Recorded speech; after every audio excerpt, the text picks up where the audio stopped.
It ends in defeat then for India in their first test of a new era. England chased down 370 as India failed to defend a 350 plus target for only the second time in their history, but in back-to-back tests in England. On ESPN Cricinfo Matchday, we have the company of Sanjay Manjrekar to look back on that test match. A test match that, as you've mentioned all through its course, gave India a lot to be proud of. But we need to dissect what went wrong on day 5, a bowling effort with 370 to defend. Start us off. What happened? I think two things happened in the first session. One is overcast conditions, and we thought the ball is going to dart around for Bumrah, and there was potential of that happening on day 4, where there was lateral movement. We were focusing on that crack around the off-stump channel and how Prasidh Krishna will exploit that, and Bumrah could also, pitch balls in that area. That crack disappeared, and suddenly it was a pitch that went to sleep. And you can't blame India for that. So their job became that much more difficult. And a minor matter of maybe Shubman going too defensive and preempting a typical kind of English aggressive batting, the baseball style batting, where he had defensive feel from the very beginning. So those were the two main takeaways from that first session. All right, let's look at those bowlers individually but also in groups, because you had Bumrah and Siraj who started the day quite impressively. England didn't get runs. It felt very unlike what Duckett and Crawley usually do. But immediately after that, Prasidh Krishna, Shardul Thakur, those overs leaked runs, and that continued to be a trend through most of the day. And somewhat understandable. Let's face it, Bumrah is in a different league. Siraj is an experienced second seamer. Prasidh Krishna is making a comeback. So he's very much a raw test player. And Shardul Thakur is in the team for his batting more than his bowling. So if Shardul Thakur was going to create problems for England, that would have been an unexpected bonus. So that is the thing. I feel Bumrah and Siraj bowled well, but if you watched what the ball did after they pitched the balls in the areas that you want to be in, it did nothing. And that started to happen, strangely enough, after that shower came in, and when Prasidh Krishna got those 2 wickets, he saw the wicket of Ollie Pope where the ball pitched way outside off stump and darted back in. Nothing of the kind happened in the first session. So yes, they bowled well, but hardly any support from the pitch. And the 5th bowler, Ravindra Jadeja, he had a bigger role to play on day 5. Were you happy with the way he bowled? There's always things to admire with Jadeja, because he'll come hard. Even if you bowl him 35-40 overs, he'll keep trying hard. But my view of looking at Jadeja's performance is slightly different now. Now he's the senior statesman. He's the senior bowler. He's been to England 4 or 5 times now. There was a rough outside the left-handers, off stump, and the pitch was dry. There was no other support. Barring Bumrah, Jadeja had to be the go-to bowler, just like Nathan Lyon becomes for Australia. So when you look at all that, I know there were 1 or 2 chances that would drop. Rishabh Pant should have taken that catch, but Jadeja should have done more. Just 1 wicket to show after that long toil in conditions that were not English but closer to home. I was disappointed in his performance and the returns. Is there a potential wider problem here? Because Ravindra Jadeja now, in the last 4 tests he's played, 3 in Australia and this one, has bowled over 100 overs and returned 5 wickets. So is there a problem of wicket-taking threat there? Now, that is something that's common with a lot of Indian spinners when they go to England or Australia. You see whether it's Anil Kumble or Harbhajan Singh or Ravichandran Ashwin or Jadeja, their returns are not anywhere close to the kind of performances or returns they have in India. But yes, it's something you've got to look at. And one of the bonuses that you had, and it was the reason why India picked Jadeja as the sole spinner many times ahead of Ashwin also and Kuldeep Yadav, because of his batting. That also, to my perception, it's not the same that it was 3-4 years back. So there would be maybe some discussion around it, because India needs some help from the spinners. And if Jadeja is not giving it, they'll have to play a second spinner. Can they play 2 spinners in England? So all those questions will come up. Hold that thought. That question will come up in just a bit. But we can now look at the rest of this test match. A test match which gave India a lot of batting highlights, some which are even firsts in India's men's test history. But Shubman Gill referred to a few vital points in this game which are worth spending some time on. The first of those are the lower order collapses. 7 for 41 in the first innings, 6 for 31 in the second. How much did that hurt India? It definitely hurt, but I don't think it's fair to bring that out because it's very glaring. You can see what 6 down for 41 and something for just 30 runs. But in the end, in the first effort in England with a pretty new batting lineup, missing some very important senior batters, India got 475 in the first innings and backed that up with an almost 400 in the second innings.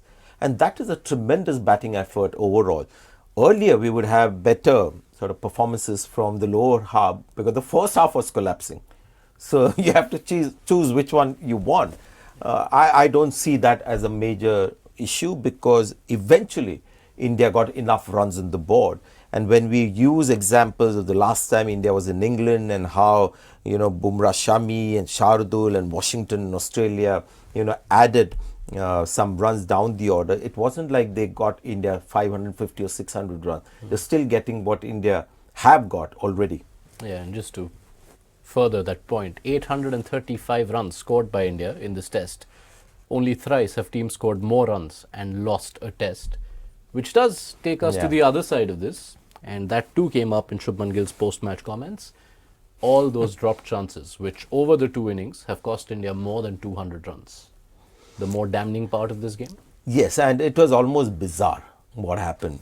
It's not like India is a very bad fielding side or India carrying 2 or 3 poor fielders for their other skill, because the guy who dropped the most catches was Yashasvi Jaiswal, who is a very good fielder, and Jadeja as well. Rishabh Pant couldn't figure out where the ball had gone. So these are all, good fielders who have dropped catches. So yes, catches didn't make India's job easier. But I'd like to think the reason why England also chased down that score. I mean, 371 is a good target even for a side that believes they can chase anything. Is that the pitch went to sleep in the first session when Bumrah was fresh and India was starting off, on a new day. Nothing of the kind happened. We saw remarkable innings from Ben Duckett, and Indian bowling was just about. This time we had a tired Bumrah. There was nothing from Bumrah. Yeah. So you can imagine how weakened India's bowling was and what a problem Shubman Gill had on his hand. And what a problem he stands to have in those at least 2 games that Bumrah doesn't play. Well, I think if Bumrah should rest properly, but the signs in the second innings, he didn't even come on the field towards the end and looked completely a different bowler from the first to the second. If Bumrah doesn't play in the second test, we have to just visualize this bowling attack. Kuldeep Yadav might come in and make things look a little better. And let's hope there is a pitch that makes Mohammad Siraj, if he plays, and Prasidh Krishna look a lot more effective. If that happens, that's good.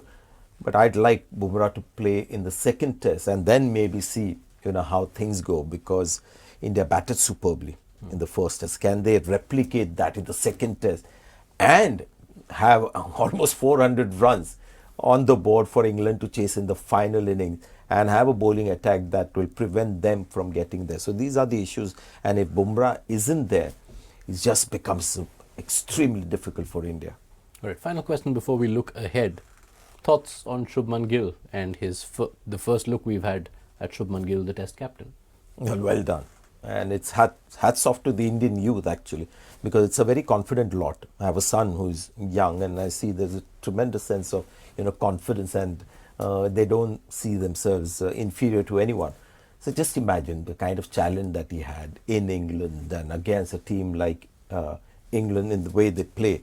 Got 100, batting at number 4, and looked pretty okay on the field. You can nitpick and pick out certain areas that he could improve on. A little too defensive on day 5 morning, which he can sort out.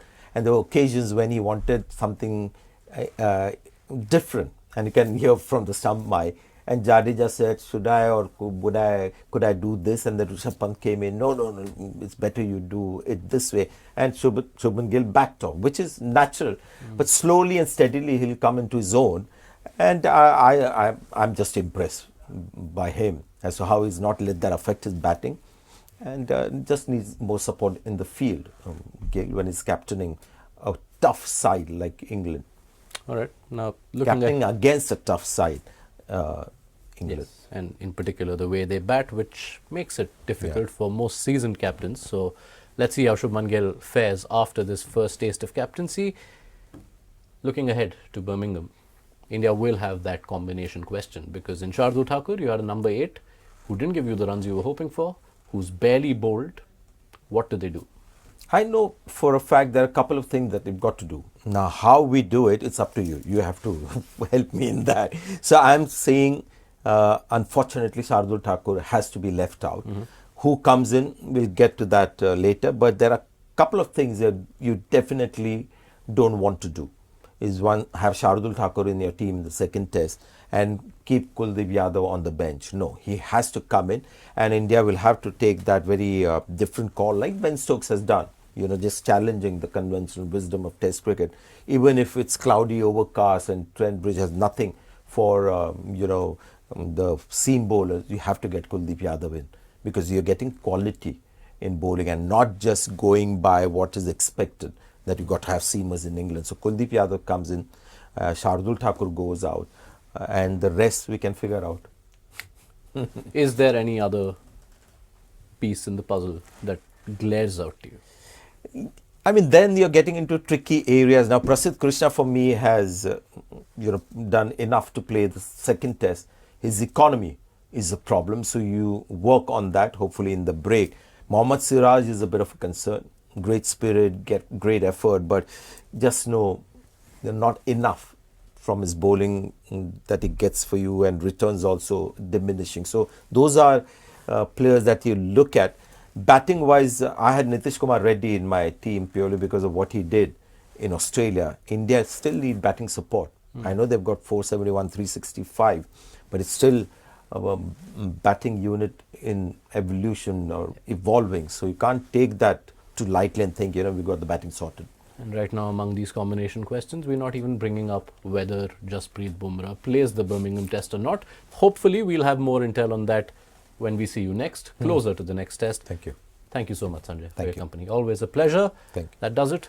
As far as the first test of the series goes, England lead 1-0 in the Anderson Tendulkar Trophy.